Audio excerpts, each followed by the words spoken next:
Have you ever found yourself doing something kind for someone? Maybe it's cleaning the kitchen or helping out with a project. And as you're doing the kind thing, or by the end of doing that kind thing, you are actually finding yourself to be incredibly annoyed at the person and frustrated at them. See, the thing is that sometimes we get to this point where we're like, why is it that I am the only one who cares about doing the work? And we think that frustration inside of us means that they need to figure it out and they're doing something wrong. But it's actually a sign that we are crossing our own boundaries, that we're going too far and we are doing too much, and we are the only ones who can do something about it. It's a really hard thing to realize, but I hope you stick with me because I'm going to share a story with you, and I'm like, I totally know what this woman feels, and I get it. I get it. But at the end of the day, we need to own our own choices. So before we jump in, if this is already resonating and you find yourself over just going the extra mile all the time and nobody appreciates it, or no one is like doing their part, then you are likely feeling stuck and frustrated. So if that's the case, then grab the Start Where You're Stuck handout in the description below, and I'm going to help you transform that. Because there is always something that you can do. So let's dive in.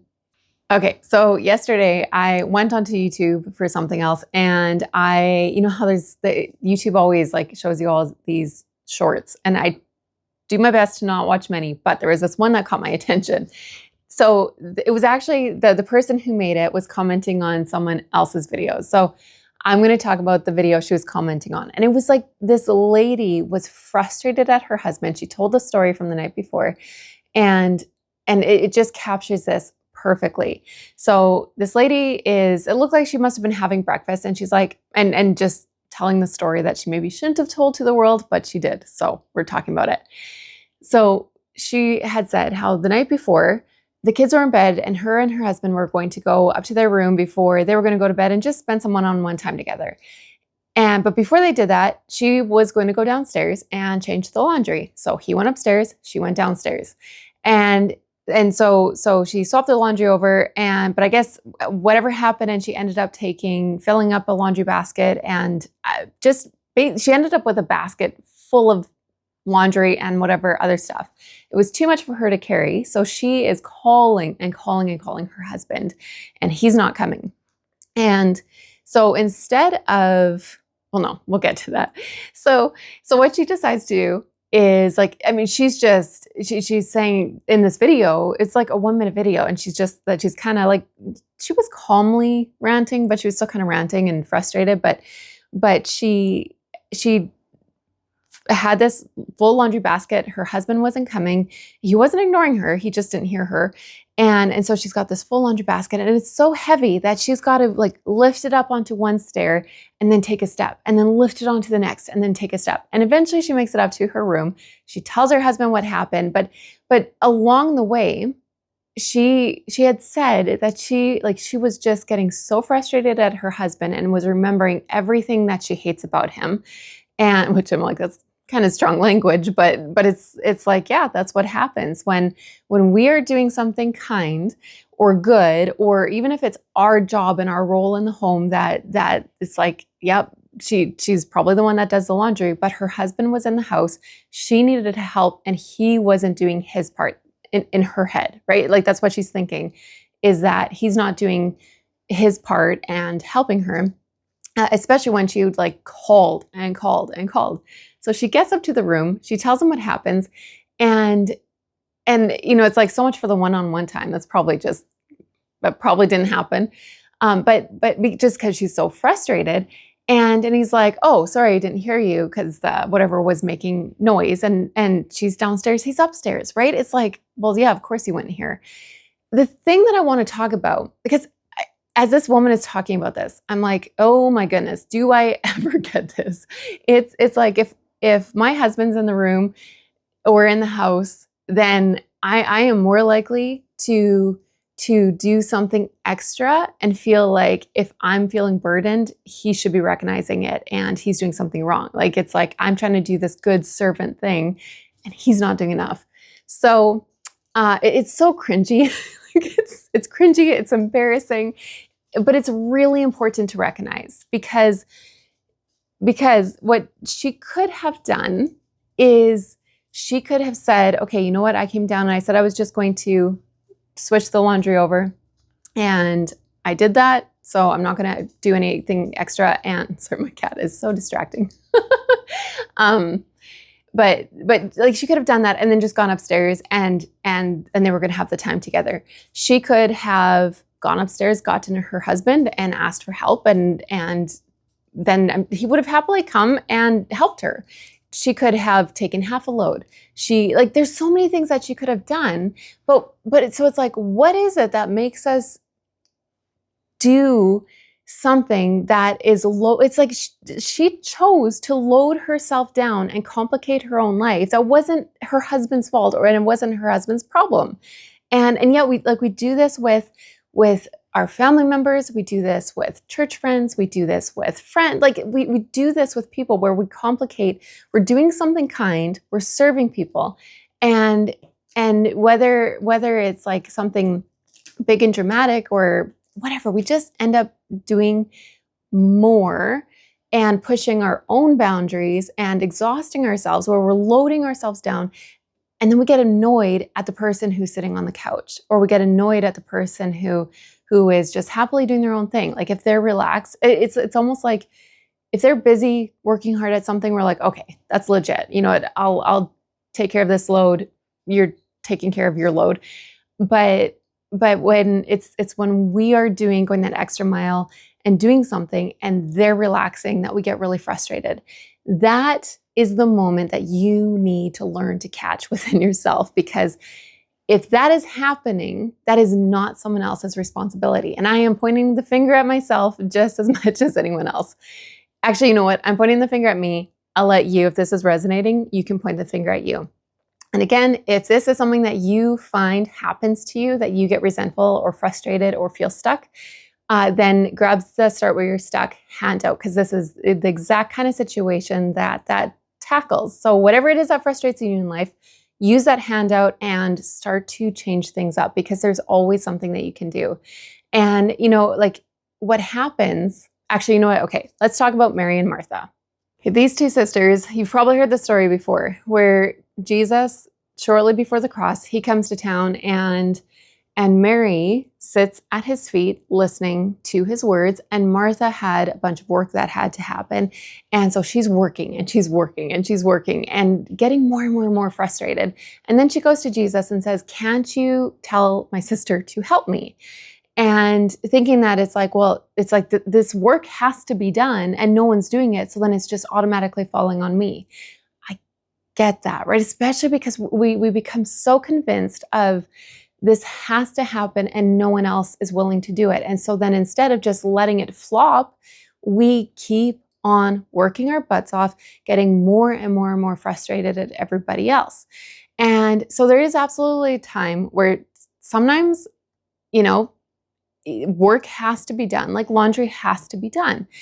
But so it's like, okay, what do we do? And this is where you got to kind of learn to become more flexible. And sometimes I hate that word because people are like, oh, just be okay with short notice stuff and be flexible. I'm like, no, I'm not going to keep on dealing with your bad planning. So I have a love-hate relationship with the word flexible. But sometimes, okay, maybe I can't use that word just because I don't like it. But sometimes we need to learn how to create choices, how to look at things from different angles, and how to sometimes let go of where we have this high standard of what we think needs to happen, and we're constantly frustrated at ourselves, but especially everyone else who isn't measuring up to it.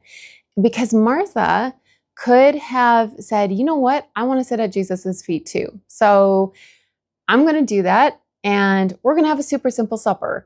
Or she could go and she could talk to Mary and say, okay, so Jesus is coming. We both want to listen to him. What can we do? Like you have to train yourself to ask, sometimes to let something flop, sometimes to ask other people for help, ask other people for their thoughts, because sometimes it's it's like, again, we have this high standard of what we think is supposed to happen. And we treat that as immovable, and that if no one else is doing it, then it falls on me. Like it's like I have no choice. I have to do this because this has to happen. But sometimes you need to teach yourself that it doesn't have to happen, or it doesn't have to happen that way. And you can ask the question like, okay, what actually has to happen? And how can we accomplish that thing in a different way that doesn't make me so frustrated and resentful?